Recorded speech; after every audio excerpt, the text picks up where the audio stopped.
Yes minister जी पूछिए। आदरणीय अध्यक्ष महोदया, इस देश का जो बजटरी सिस्टम है और जो फाइनेंशियल ईयर है, इसका इतिहास 150 वर्ष पुराना है और इसकी शुरुआत जब हुई थी तो भारत की सामाजिक और आर्थिक परिस्थितियों को ध्यान में न रखते हुए ब्रिटिश साम्राज्य के द्वारा प्रचलित जो 1 अप्रैल से 31 मार्च का फाइनेंशियल ईयर था, उसे लागू किया गया।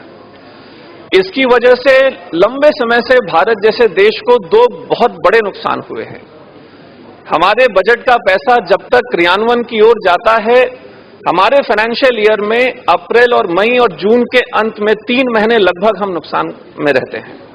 और उसके साथ साथ हमारा जो मॉनसून आता है, मॉनसून अच्छा है या खराब है, इस बात को एंटिसिपेट करके, इस बात को अपने बजट में रिफ्लेक्ट करने की अपॉर्चुनिटी हम खो देते हैं।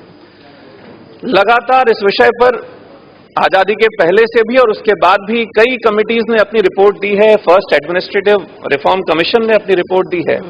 पिछले साल शंकर आचार्य कमेटी बनाई गई थी केंद्र सरकार के द्वारा, मैं उनको धन्यवाद और बधाई भी देता हूं। और उसकी रिपोर्ट पिछले दिसंबर में माननीय केंद्र सरकार के पास आई हुई है।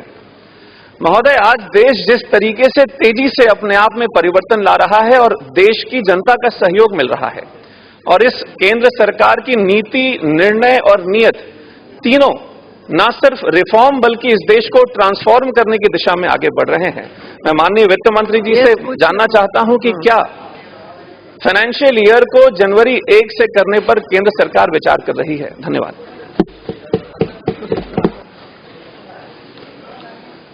माननीय अध्यक्ष जी, ये पूरे विश्व में वहां की हर देश की स्थिति को देखते हुए जो फाइनेंशियल ईयर होता है उन देशों का तय होता है। हमारे देश में पुरानी अंग्रेजों की परंपरा के मुताबिक अप्रैल से मार्च का वर्ष चल रहा था।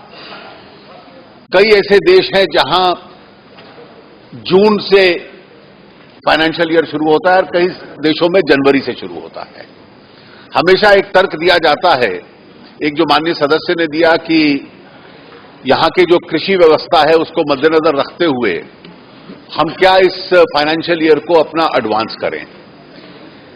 इस विषय पर पहले भी कई अध्ययन हुए हैं। सरकार ने एक कमेटी बनाई थी, उसने भी कुछ सिफारिश की है, उसको भी हम लोग अध्ययन कर रहे हैं और इसके बाद सरकार अपना निर्णय लेगी। लेकिन जो सरकार ने निर्णय लिया इस बार कि बजट को 28 फरवरी के स्थान पर 1 फरवरी करने का, और उसके साथ साथ दूसरी एक प्रक्रिया संसद के माध्यम से हम लोगों ने पारित की कि 31 मार्च से पहले सारा फाइनेंशियल बिजनेस समाप्त कर दिया। उसके पीछे मूल उद्देश्य यह था कि इस देश के मौसम व्यवस्था को देखते हुए जो सरकार राज्यों में भी खर्च होता है, जो वह केंद्र भी करता है, वो 1 अप्रैल से ही आरंभ हो जाए।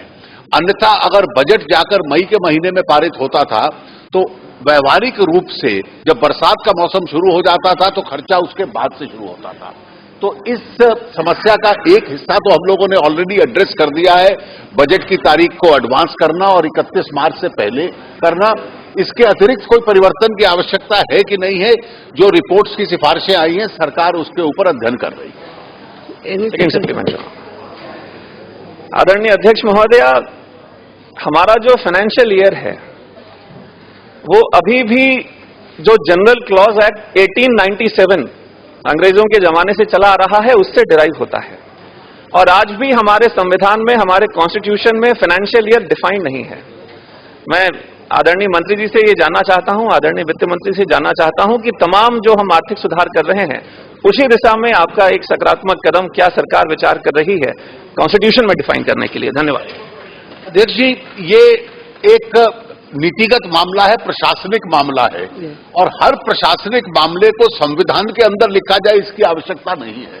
अगर सरकार लेती है तो संविधान में वो तिथि होना या न होना उसका कोई असर नहीं पड़ता। कमलनाथ जी।